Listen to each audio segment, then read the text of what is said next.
नमस्कार, आप देख रहे हैं जनतंत्र प्राइम भारत न्यूज। आपके साथ मैं हूं वैशाली वर्मा। आइए बढ़ते हैं आज की खबरों की ओर।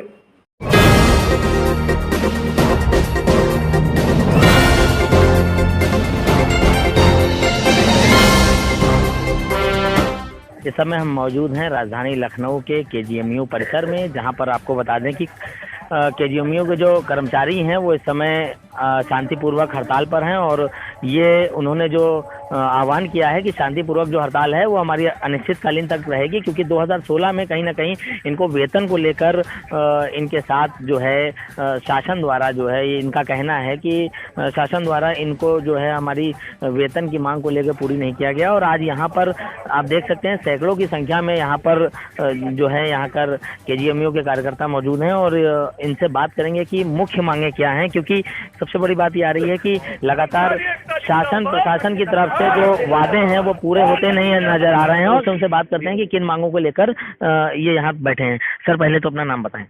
मैं प्रदीप गंगवार, अध्यक्ष कर्मचारी परिषद, किंग जॉर्ज चिकित्सा विश्वविद्यालय, उत्तर प्रदेश, लखनऊ। सर, क्या मांगे रखते हैं और आखिर ऐसी 4 साल लगभग 4 साल बीत गए हैं, फिर भी जो है इन मांगों को नहीं पूरा गया, तो क्या कहना चाहेंगे सर? ये हमारी कोई नई मांग नहीं है, ये विगत 5 वर्षों से लंबित मांग है। 23 अगस्त 2016 को शासन द्वारा एक शासनादेश जारी किया गया, जिसमें किंग जॉर्ज चिकित्सा विश्वविद्यालय के कर्मचारियों को एसजीपीजीआई के कर्मचारियों के समान वेतनमान और भत्ते अनुमन्य किया जाना सुनिश्चित किया गया था, जिसके क्रम में लगभग 5 वर्ष पूरे हो चुके हैं और अभी तक संवर्गीय पुनर्गठन की जो प्रक्रिया है वो पूर्ण नहीं की गई है, जिससे यहाँ का कर्मचारी अपने को बहुत ही ठगा महसूस कर रहा है। वो ना तो पुरानी व्यवस्था में ही है और ना ही नई व्यवस्था में उसको वित्तीय लाभ का फायदा हो रहा है। तो लगातार ये देखा जा रहा है कि केजीएमयू में कर्मचारी पत्राचार हो, वार्ता हो हर स्तर पर, ताकि मरीजों को कोई परेशानी ना हो, उसको चलते लगातार उच्च अधिकारियों से, शासन के उच्च अधिकारियों से, सरकार के तत्कालीन मंत्री हों चाहे वर्तमान मंत्री हों, सभी से कर्मचारी परिषद के माध्यम से वार्ता और का दौर चलता रहा। उनके द्वारा भी लगातार आश्वासन दिया जाता रहा कि कर्मचारियों की ये मांग जायज है और जल्द ही इस पर एक बड़ा सवाल ये भी आता है कि लगभग जो आपके बैनर पे लिखा है 2016 को ये हुआ था, उसके बाद लगभग 5 साल हो गए। ऐसा क्या रहा कि आप लोगों ने बीच में कभी जो वहाँ पर अपनी कोई ज्ञापन दिया या अपनी बात को आगे रखा, कि इतना समय जो लग रहा है, इसको लेकर क्या कहेंगे? देखिए, चिकित्सा विश्वविद्यालय में जो हमारा मूल कारण है यहाँ रहने का, वो है हमारा मरीज। हम मरीज की सेवा के लिए तत्पर हैं। हमारा समस्त कर्मचारी, चाहे वो कोविड काल हो, चाहे अन्य सुपर स्पेशलिस्ट डिपार्टमेंट्स हो, जहाँ पर वो कार्य कर रहे हैं, अपनी पूरी कार्यकुशलता के साथ अपना तन मन धन से लगातार लगा रहता है, जिसके कारण ये यूनिवर्सिटी जो है ये टॉप 9 से टॉप 5 में भी आई है। आपने देखा होगा कोविड काल में ये कोविड सेंटर भी बना, नोडल सेंटर बनाया गया उत्तर प्रदेश का। उसमें भी लगभग 10 लाख कोविड जांचें हुई जो हमारे कर्मचारियों ने की। 10,000 कर्मचारी यहाँ से डिस्चार्ज होके गया। सुपर स्पेशलिस्ट डिपार्टमेंट वाला एकमात्र संस्थान है उत्तर प्रदेश के अंदर जिसमें सभी प्रकार के विभाग यहाँ उपस्थित हैं। यहाँ नंबर 1 ग्रेड का ट्रॉमा सेंटर हमारे यहाँ उपस्थित है। इन सब में सिर्फ कर्मचारी ही एक ऐसा इकाई है जो कि 24/7 लगातार काम करता रहता है। उसने कभी भी मरीज को तकलीफ ना देते हुए इस मांग को सिर्फ वार्ता से, पत्राचार से, अपने आप को तकलीफ देते हुए, जैसे विगत महीनों पूर्व हमारे कर्मचारियों ने पेट के बल लेटकर ये गुहार लगाई माननीय मुख्यमंत्री जी से और सरकार के अन्य प्रतिनिधियों से, शासन के लोग उच्च अधिकारियों से, कि इस मांग को त्वरित किया जाए ताकि भविष्य में मरीज को किसी प्रकार की कोई तकलीफ ना हो। लेकिन उसके बाद भी सिर्फ आश्वासन ही मिला। तो आखिर खाके ये कर्मचारी अंततः इस निर्णय पे पहुंचा कि हमको हड़ताल ही एक अंतिम हमारा जरिया है जो हमारी इस मांग को पूरा कर सकता है। इसलिए यहाँ के कर्मचारी आज अनिश्चितकालीन हड़ताल पर बैठा है। एक बड़ा सवाल ये भी आता है कि अगर कर्मचारी जिस तरह से लगातार जो है धरने पर बैठते जाएंगे, और ये कहीं ना कहीं स्वास्थ्य संबंधित बड़ी बात है, तो जो यहाँ की जो व्यवस्थाएं हैं, अस्पताल की जो व्यवस्थाएं हैं, इनको लेकर सर एक बड़ा सवाल उठ रहा है। नहीं, एकदम ठीक बात है। मरीजों के प्रति हम पूरी तरह से संवेदनशील हैं और संवेदनशीलता हमने दिखाई भी है। हमारी इतनी बड़ी मांग, समझिए, प्रमोशन, पदोन्नति, एसीपी, तमाम वित्तीय जो लाभ होते हैं कर्मचारियों के, जिस वजह से उसका घर परिवार चलता है, और जो महंगाई भत्ते से लेके सब उसके वेतनमान से जुड़े रहते हैं, वो सब चीज़ हमने अपने सहा शारीरिक से लेके मानसिक पीड़ना झेली इस वजह को लेके। क्यों? क्योंकि मरीज हमारे लिए सर्वप्रथम है और मरीज की सर्वप्रथमता को देखते हुए हमने ऐसा कोई निर्णय नहीं लिया अभी तक कि मरीज को कोई भी तकलीफ हो। लेकिन अंततः जब शासन इंसान अगर संवेदनहीनता की परिचय देता है तो कहीं ना कहीं हमको अपने परिवार के लिए, अपने बच्चों के लिए ये निर्णय लेना पड़ा और जिसके लिए हम मजबूर हैं।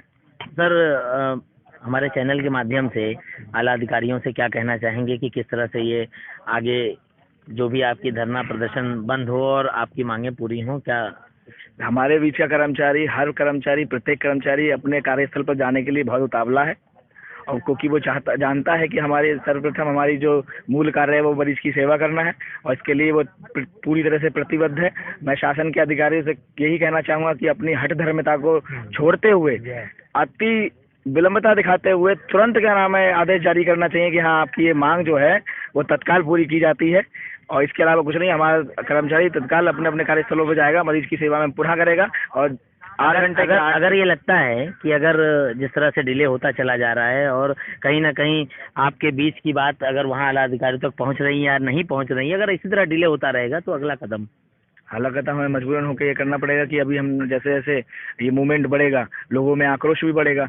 लोगों में आक्रोश बढ़ेगा तो हो सकता है कि आज हमने ओपीडी से लेके ये सब चीज़ें जो हमारे लोगों ने कार्य बहिष्कार किया है, आने वाले समय में ये जैसे जैसे बढ़ता जाएगा वैसे वैसे अन्य विभाग भी बंद किए जाएंगे। और मैं कभी नहीं चाहूँगा कि आने वाले समय में ट्रॉमा सेंटर बंद हो, लेकिन मजबूरन अगर ऐसा भी दिन आया तो उसके लिए हमारा कर्मचारी पूरी तरह से तैयार है। धन्यवाद। जैसा आपने देखा कि यहाँ पर जो कर्मचारी हैं उन्होंने साफ तौर से अपनी बात रखी है कि अगर हमारी मांगों को नहीं पूरा किया जाएगा तो कहीं ना कहीं हम इस धरने को जारी रखेंगे और एक विशाल रूप देंगे। और साथ ही साथ हमारे साथ यहाँ पर कुछ महिलाएं भी हैं, उनसे बात करेंगे कि ऐसी समस्याओं को लेकर आज धरने पर बैठना पड़ा और क्या कहेंगी। मैम, क्या नाम है आपका? मेरा नाम प्रिया यादव है, मैं उपाध्यक्ष कर्मचारी परिषद हूँ। और आज हम इस धरने पे बैठने पे हम मजबूर हुए हैं। मजबूरी क्यों? क्योंकि हम पिछले 5 साल से अपनी एक मांग को मांग रहे हैं। हमारी मांग जायज़ नहीं है, लेकिन आप सोचिए 5 साल से किसी एक ही काम पे अटके रहना और शासन उसको नहीं कर रहा है, आप समझ सकते हैं। तो मैम, क्या लगता है कि आखिर जो आप लोगों ने पूरा कोरोना काल में अपनी जान को जोखिम में डालकर बहुत बड़ा काम किया, उसके बाद कहीं ना कहीं सरकार ने इसको प्रमोट भी किया। जी, सरकार ने ये भी कहा कि सबसे बड़ा काम जो था वो डॉक्टरों का था, उसके बाद अगर आप लोगों को धरने पर बैठना पड़ रहा है तो क्या कहेंगी? जी बिल्कुल, अगर उन्होंने कहा तो बहुत अच्छा कहा, लेकिन फिर भी आप देख रहे हैं कोरोना काल में डॉक्टर्स के साथ साथ कर्मचारियों ने भी बहुत काम किया है। सबने अपनी जान को जोखिम में डाल के काम किया है। तो हमें तो इस तरह से हमें धरने पे बैठाने पे मजबूर किया गया, उन्हें करना ही नहीं चाहिए। हमारे जो काम, जो मांगे हमारी इतने सालों से 5 साल से लंबित हैं, पूरी कर देनी चाहिए। पूर्व सरकार ने हमारे जो शासनादेश किया था पीजीआई के बराबर वेतनमान, वो उसका शासनादेश हो चुका है, पर वो यहाँ पे अनुपालन नहीं किया गया है उसका। जी, हमारे कर्मचारी भाई बहन इतनी मेहनत से काम करते हैं, जी जान लगा करके। सिर्फ हम ये चाहते हैं कि हमारे पदों के कैडर स्ट्रक्चरिंग हो जाए और उसका अनुपालन किया जाए। जी। तो एक मीडिया के माध्यम से अपनी कुछ ऐसी बात जिसको आप पहुंचाना चाहेंगे आला अधिकारियों तक? देखिए, बस यही कहूँगी कि स्वास्थ्य विभाग है और हमारा इस तरह से धरने पे बैठना ना उन्हें अच्छा लगता है और ना हमें अच्छा लगता है, क्योंकि हम लोग कभी भी नहीं चाहते कि यहाँ आने वाले जो हमारे मरीज हैं और तीमारदार हैं उन्हें किसी भी तरह की समस्या हो, लेकिन हमें ये करने पे मजबूर किया जा रहा है। तो सरकार को ये सोचना चाहिए कि वो हमारी मांगों को ध्यान दे और हमारी कोई भी मांग ऐसी जायज़ नाजायज़ नहीं है ना। तो जैसा कि आपने देखा कि यहाँ पर महिलाओं का भी साफ तौर पे ये कहना है कि हमारी जो मांग है वो हमारी बिल्कुल जायज़ मांग है, और कहीं ना कहीं इसको लेकर के जो हम आज कैंपस में शांतिपूर्ण धरना कर रहे हैं, इस धरने में कहीं ना कहीं हमको भी बहुत सारी परेशानियों का सामना करना पड़ रहा है, और जो यहाँ पर जो मरीज आ रहे हैं उनको भी काफ़ी परेशानियों का सामना करना पड़ रहा है। इसको लेकर के सरकार से इन्होंने बस एक ही मांग रखी है कि जो हमारी मांगे हैं उसको जल्द से जल्द पूरा किया जाए। लखनऊ से कैमरा पर्सन जगदीश कुमार के साथ आलम, जनतंत्र प्राइम भारत न्यूज़।